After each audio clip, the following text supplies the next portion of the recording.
الرحمن الرحيم آمنت بالله صدق الله العظيم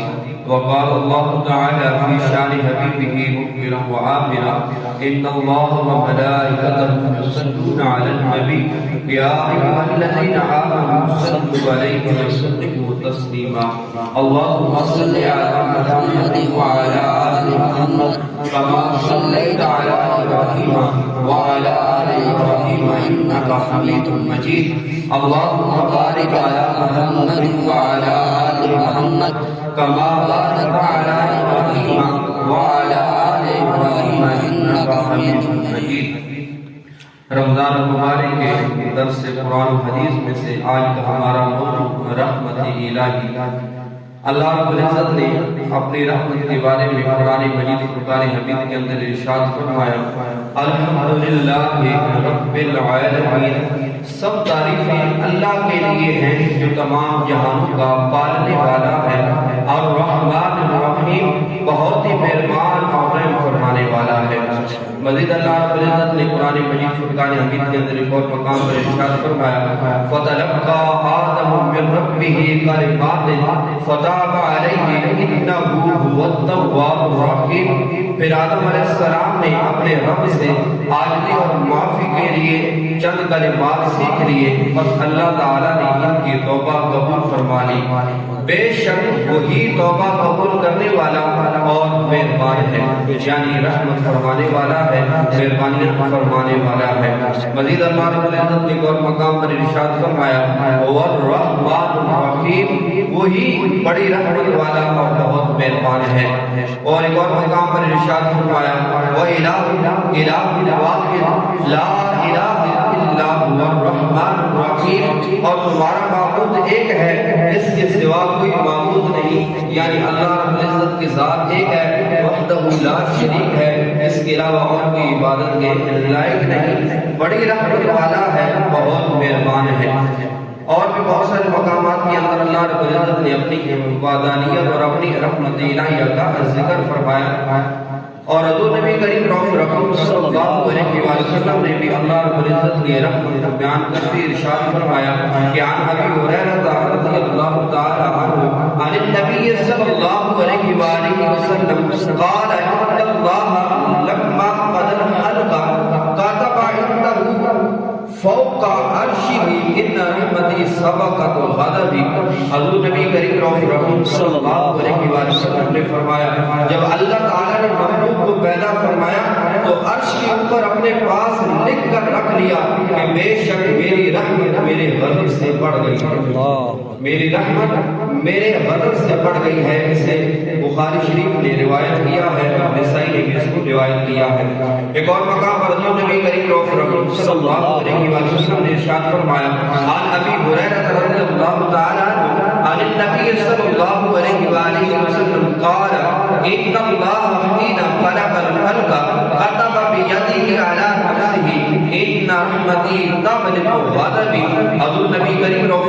صلی اللہ علیہ وسلم نے فرمایا کہ اللہ تعالیٰ نے جب مخلوق کو پیدا فرمایا تو اپنے دست قدرت سے اپنی ذات کے لیے لکھ کر رکھ دیا کہ میری رحمت میرے غضب پر غالب ہے۔ اس کو بھی ترمذی، نسائی اور ابن ماجہ نے روایت کیا ہے۔ حضور نبی کریم صلی اللہ علیہ وسلم نے ایک اور مقام پر ارشاد فرمایا کہ جہنم میں داخل ہونے والوں میں سے دو آدمی زور زور سے چرانے لگیں گے، یعنی جن کو اللہ رب العزت کی ذات جہنم میں داخل کرے گی، ان میں سے دو آدمی زور زور سے چرانے لگیں گے تو اللہ تعالیٰ حکم دے گا کہ دونوں کو نکالو۔ انہیں نکالا جائے گا تو اللہ تعالیٰ ان سے پوچھے گا تم لوگ اتنا کیوں چیخ رہے تھے، اتنا زیادہ کیوں چیخ رہے تھے؟ تو وہ کہیں گے ہم نے اس لیے کیا تھا کہ تم ہم پر رحم فرمائے، ہم نے یہ چیخنا چلانا اس لیے کیا تھا کہ ہم پر رحم فرمائے۔ اللہ تعالیٰ فرمائے گا میری تم لوگوں پر رحمت یہی ہے کہ جاؤ اور دوبارہ دوزخ میں داخل ہو جاؤ، میری رحمت یہی ہے کہ جاؤ اور دوبارہ دوزخ میں داخل ہو جاؤ۔ وہ دونوں جائیں گے اور ان میں سے ایک اپنے آپ کو دوزخ میں ڈال دے گا، جائیں گے دونوں لیکن ایک اپنے آپ کو دوزخ میں ڈال دے گا۔ اللہ تعالیٰ اس پر آپ کو سرد اور سلامتی والا بنا دے گا، یعنی جہنم کے اندر بھی جب واپس بھیجا تب بھی اللہ رب فرمائی اور جہنم کی آگ کو اس آدمی کے لیے اللہ رب العزت کی ذات سرد اور سلامتی والا بنا دے گی، اور دوسرا وہیں کھڑا رہے گا اور اپنے آپ کو جہنم میں نہیں ڈالے گا۔ اللہ تعالیٰ اس سے فرمائے گا مجھے کس چیز نے روکا کہ تو بھی اپنے آپ کو اس طرح ڈالتا جس طرح تیرے ساتھی نے اپنے آپ کو جہنم میں ڈال دیا ہے؟ تو وہ کہے گا اے رب، اے میرے پروردگار، مجھے امید ہے کہ تو ایک بار دوزخ سے نکالنے کے بعد دوبارہ نہیں اٹھائے گا۔ مجھے تیری ذات سے یہ امید ہے کہ تو ایک بار دوزخ سے نکالنے کے بعد دوبارہ جہنم میں نہیں لٹائے گا۔ اللہ تعالیٰ اس سے فرمائے گا تیرے ساتھ تیری امید کے مطابق معاملہ ہوگا، تیرے ساتھ تیری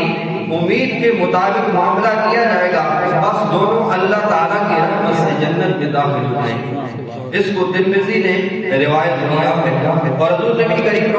صلی اللہ علیہ وسلم نے اللہ رب العزت کی رحمت کو بیان کرتے ایک اور مقام پر ارشاد فرمایا۔ حضرت انس بن مالک رضی اللہ تعالیٰ عنہ سے روایت ہے کہ حضور نبی کریم صلی اللہ علیہ وسلم نے فرمایا اللہ تعالیٰ فرماتا ہے اے انسان،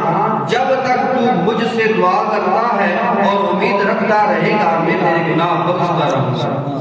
جب تک تو مجھ سے دعا کرتا رہے گا اور امید رکھتا رہے گا میں تیرے گناہ بخشتا رہوں گا، چاہے تجھ میں کتنے ہی گناہ ہوں اس میں کوئی پرواہ نہیں، لیکن شرط یہ ہے کہ تو مجھ سے معافی مانگتا رہے گا۔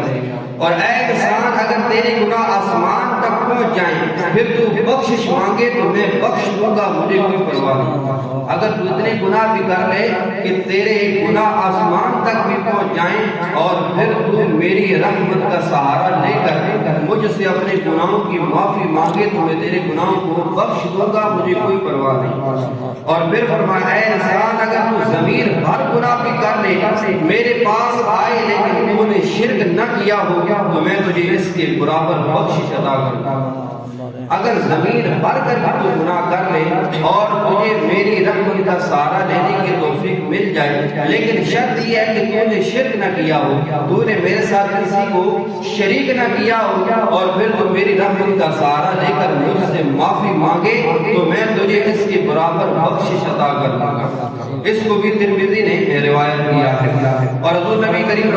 صلی اللہ علیہ وسلم نے اور مقام پر ارشاد فرمایا ان رجلا كان قبلكم رغسه الله مالا فقال لبنيه لما قدر اي اب كنت لكم قالوا خير اب قال فاني لم اعمل خيرا قط فاذا مت فاخرجوني ثم اصحبوني ثم ذبحوني في يوم عاصف ففعلوا فجمعه الله فقال ما حملك قال مخافتك فتلقاه برحمته۔ حضور نبی کریم صلی اللہ علیہ وسلم نے ارشاد فرمایا، حضرت ابو سعید خدری رضی اللہ تعالیٰ عنہ سے روایت ہے کہ حضور نبی کریم صلی اللہ علیہ وسلم نے فرمایا کہ تم سے پہلے لوگوں میں سے ایک آدمی تھا جسے اللہ تعالیٰ نے وافر مال عطا فرمایا تھا۔ تم میں سے پہلے ایک آدمی تھا اسے اللہ رب العزت نے وافر مال عطا فرمایا تھا۔ جب اس کی موت کا وقت آیا تو وہ اپنے بیٹوں سے کہنے لگا میں تمہارا کیسا باپ ہوں؟ تو بیٹوں نے جواب دیا آپ بہت اچھے باپ ہیں۔ تو کہنے لگا لیکن میں نے نیکی کا کبھی کوئی کام نہیں کیا، باپ تو اچھا ہوں لیکن کبھی نیکی کا کوئی کام نہیں کیا، اس لیے جب میں مر جاؤں تو مجھے جلا دینا، جب میں مر جاؤں تو مجھے جلا دینا، پھر مجھے پیس ڈالنا، اور پھر جس دن تیز ہوا چلے تو پھر میری پسی ہوئی